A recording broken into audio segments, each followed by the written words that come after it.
मंडळी, आजचा भाग म्हणजे प्रेम, काळजी आणि कौटुंबिक भावनांचं एक स्वर्गीय मिश्रण. जेव्हा जीवा पूर्ण कोसळतो थकव्याने, तेव्हा नंदिनी तिच्या प्रेमाने त्याला उभं करते. आणि त्याच वेळी नंदिनीची दणदणीत आयडिया संपूर्ण देशमुख घराला नवा आशेचा किरण देते. पुढे काय होणार बघा हा. पहिल्यांदा चॅनलला सबस्क्राईब करा, लाईक करा आणि व्हिडिओ शेवटपर्यंत बघा. मंडळी, रात्रीची शांत वेळ. जीवा ऑफिसमधून हाडं थकून परततो आणि बेडवर पडताच झोप त्याला खेचून नेते.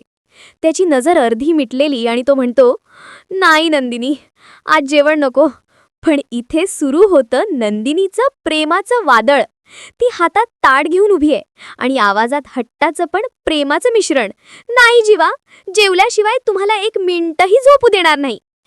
जीवा रागावतो थोडा, पण नंदिनी, अरे तीच तर. ती हळूच ताट बाजूला ठेवते, त्याला जवळ बोलावते आणि म्हणते, "मी माहिती आहे, जर तुम्ही नाही खाल्लं तर कसं खाऊ घालायचं."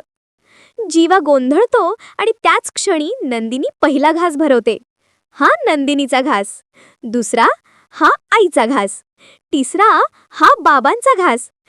जीवा तिच्याकडे बघत गालातल्या गालात हसतो आणि त्या प्रेमाच्या 3 घासांनी त्याचा सगळा थकवा विरघळत जातो. आणि मग सकाळी देशमुख घरात नवा अध्याय. हॉलमध्ये पार्थचं सुंदर डिझाईन टेबलावर ठेवलेलं.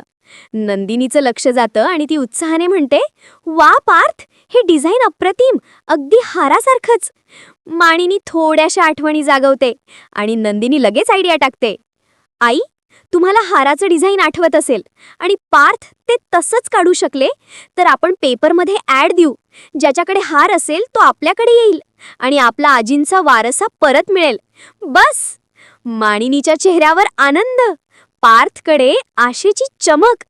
नंदिनीची आयडिया घरात नव्या प्रकाशासारखी पसरते. मंडळी, तुमचं मत काय आहे? कमेंट करा. पुढचा भाग नक्की बघा.